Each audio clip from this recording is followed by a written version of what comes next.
Ibrahim alaihissalam dakwah la ilaha illallah, tiada Tuhan selain Allah, jangan sembah kecuali Allah, la ilaha illallah, Ibrahim Rasulullah. Tapi bagaimana reaksi pengusaha penguasa pada saat itu? Ini ajaran Ibrahim, ajaran sesat. Tangkap dia, kejar, tangkap. Masih ingat kisahnya Ibrahim? Kan Ibrahim alaihissalam rajanya waktu itu Namrud. Raja Namrud ini dia punya kebiasaan, tradisi, agama nyembah berhala. Siapa yang membuat sembah berhala itu? Bapaknya. Coba, Ibrahim alaihissalam nabi, la ilaha illallah, tiada Tuhan selain Allah, justru bapaknya bikin patung berhala. Ketika Ibrahim mau lawan bapaknya, agak tahu sih ya mbokku ya. Orang la ilaha illallah, nah dia pergi bikin patung berhala. Akhirnya apa? Ibrahim mau lawan bapaknya. Ketika Ibrahim mau lawan bapaknya, ditegur sama Allah. Ibrahim sadar kok, bapakmu itu. Tapi dia nyembah berhala. Tapi itu ambokmu. Ajak muewai. Tapi dia nyembah berhala. Allah berfirman, lebih baik kau yang mengalah. Kau yang keluar dari desamu. Jangan kau lawan bapakmu. Dengar baik-baik ini anak muda.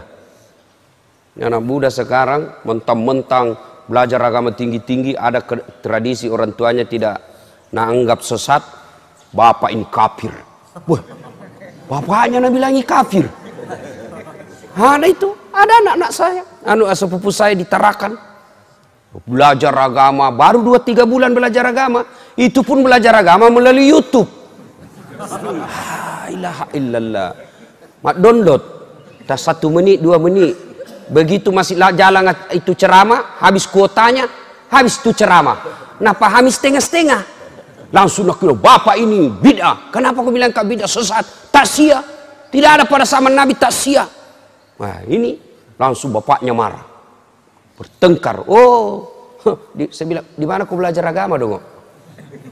Di mana kau belajar agama? Bapakmu kau kafirkan hanya gara-gara dengar ceramah. Apa jeleknya tak sia? Kalau tidak mau kau balik bilang tak sia, bilang kau ceramah kematian. Apa larangannya ceramah kematian? Apa isinya? Baca ayat suci Al-Quran. Mana ayat yang melarang orang baca ayat suci Al-Quran? Apa isinya? Orang yang didatangi berduka kita hibur. Apa larangannya? Ayo. Apalagi isinya tak sia? Ceramah agama. Ada orang dilarang ceramah. Apalagi isinya? Kita datang bersilaturahmi. Masa kita dilarang bersilaturahmi? Apalagi isinya orang dikasih makan. Dosakah orang dikasih makan? Kalau ada orang bilang, dilarang merepotkan, bikin susah orang berduka. Cocok, setuju. Jangan menyusahkan orang berduka. Setuju. Mana disebut menyusahkan orang berduka? Bapak dikasih teh gelas, bapak minta teh botol. Itu bikin susah orang itu. Dikasih air gelas, nah bilang kopi mix kasih kak. Itu bikin repot itu. Tapi ini orang sudah mampu ji.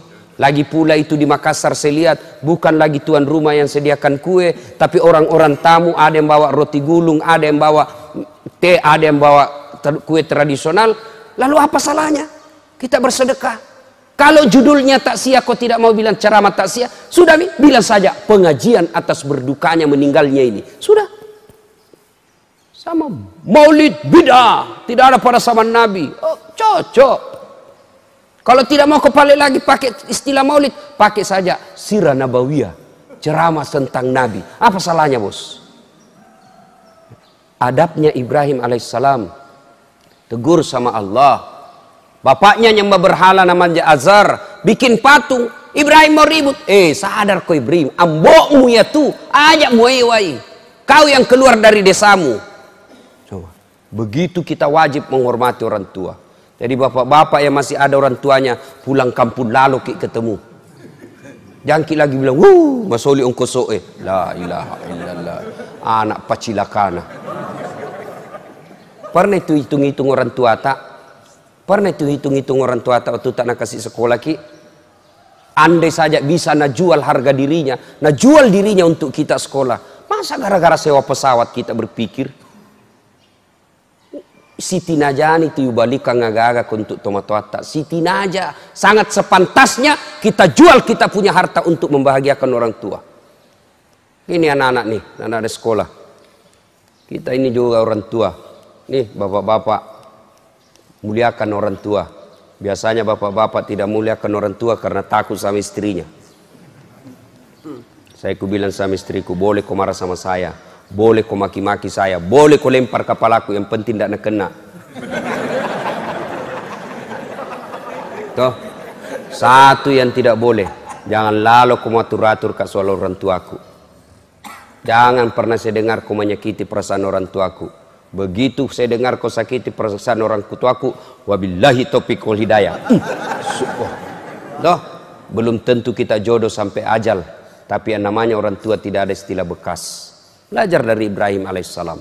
Nah, lanjut kisah. Ibrahim alaihissalam akhirnya Raja Namrud pergi berburu. Ibrahim alaihissalam pergi berburu, Raja Namrud pergi berburu, Raja Ibrahim masuk di, ya kayak tong kira-kira kalau kita orang Islam, masjidnya, rumah berhalanya Raja Namrud. Dia hancurkan semua itu berhala-berhala, ambil kampak, nawasai manang pak, nak cepuk kepalanya, nak hancurkan kakinya, nak patahkan lehernya, satu nak tinggal. Itu berhalanya Namrud yang paling besar, berdiri dan kebetulan tangannya begini. Wah, itu Ibrahim kampaknya nak simpan di tangannya Raja Namrud, naikai. Itu kampak wase naikai di tangannya. Datang Raja Namrud berburu masuk rumah ibadahnya. Wih kaget, ini gamale yang tak kasih, ini gamane yang tak kasih Tuhan. Siapa yang hancurkan Tuhan kita? Siapa yang hancurkan kepalanya? Sebarkan intel. Oh, ternyata informasi tahu Ibrahim yang lakukan.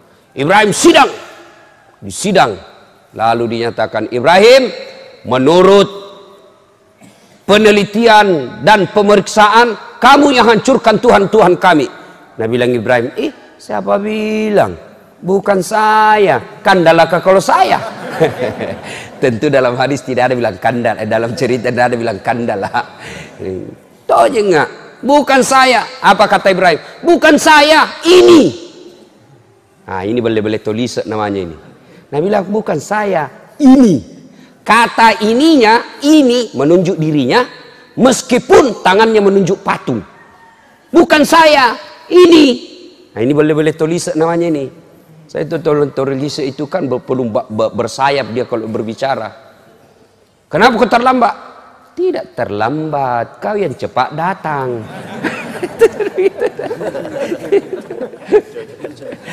Ibrahim alaihissalam bilang bukan saya, ini.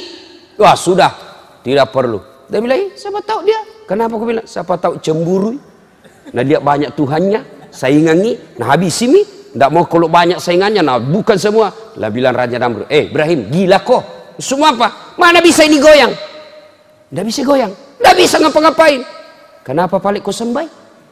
Yang gila saya atau kamu? Oh, tambah marah. Ada ton cerita soal gila-gila ini, cerita warung kopi. Cerita warung kopi gini. Ada satu komplek orang kaya semua di dalam, orang-orang sibuk. Ini Pak Doja tiba-tiba bikin geger satu komplek. Kenapa? Dia azan jam 9 pagi. Jam 9 pagi dia azan. Allahu Akbar, Allahu Akbar. Geger semua satu kampung. Jam berapa? Azan apa ini Pak Ustaz ini? Gila-gila ini Pak Ustaz ini. Duhur bukan, asar bukan, datang satu komplek. Dipimpin ketua RT-nya. Marah-marah itu ketua RT. Mau ini nak kasih berhenti. Tidak bisa, sudah nak kunci semua ini Pak Doja ini. Tidak bisa masuk. Terpaksa asan sampai habis. Ini Pak Doja ketawa-ketawa asan. Dan lihat, wih banyaknya datang ini. Keluar Nabi bilang ketua RT, gila-gila kau andai kau bukan ustaz, ku lapor kau di polisi. Meresahkan masyarakat. Kenapa ya Pak? Nabi bilang, kau asan apa ini? Subuh bukan, duhur bukan, asar bukan. Kau asar apa? Oh, gila ini. Bilang begini Pak, saya asan subuh tidak datang Ki. Saya asan asar tidak datang Ki. Giliran saya asar jam 9, asan jam 9 baru Ki datang semua. Yang gila saya atau kamu? Ini cerita warung kopi ya. Jangan sampai kita praktek lagi di sini.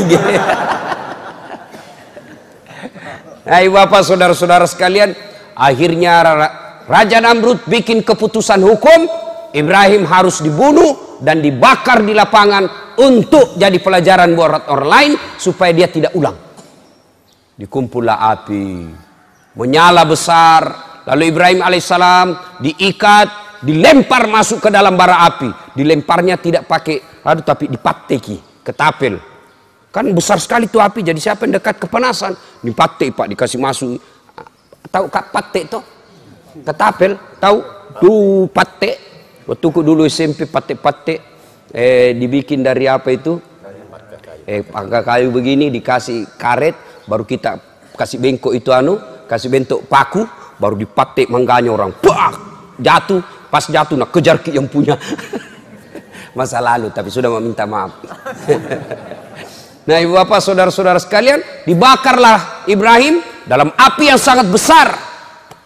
Ibu-ibu, bapak-bapak, kalau manusia dibakar dalam api, hidup atau mati? Hidup atau mati? Pasti mati menurut hukum biologi. Tapi kalau Allah yang berkehendak, Ibrahim dibakar dalam api yang sangat besar, tidak mati, malah keluar kedinginan. Al-Quran menjelaskan, Allah perintahkan, kuni api, dingin kau, selamatkan Ibrahim alaihi salam. Dia bilang Quran, dingin dan selamatkan Ibrahim. Andai saja tidak ada kata selamat, membekui Ibrahim. Dingin, selamatkan Ibrahim alaihissalam. Keluar Ibrahim, dibakar. Orang sudah bilang, cidako, mati nako. Andre pak buatanmu. Apa yang terjadi? Ibrahim keluar dalam bara api, justru kedinginan dia keluar. Coba, tidak masuk di akal. Kalau Allah yang mau, pasti. Jangan coba-coba ini ayat pak. Ada mahasiswa aku, nak bilang bohong-bohong ini Pak Ustaz. Kenapa aku bilang kak bohong? Nak bilang, ku coba itu ku kasih ku baca itu ayat, baru ku tes tanganku di atas kompor gas. Kenapa? Dia bilang, halus sih. Ku bilang bukan ayat yang salah, kau yang dongo. Itu ayat untuk Nabi Ibrahim. Jangan lalu kau coba-coba, hangus kau itu. Nah, tidak masuk akal. Kalau Allah yang berkehendak, pasti terjadi.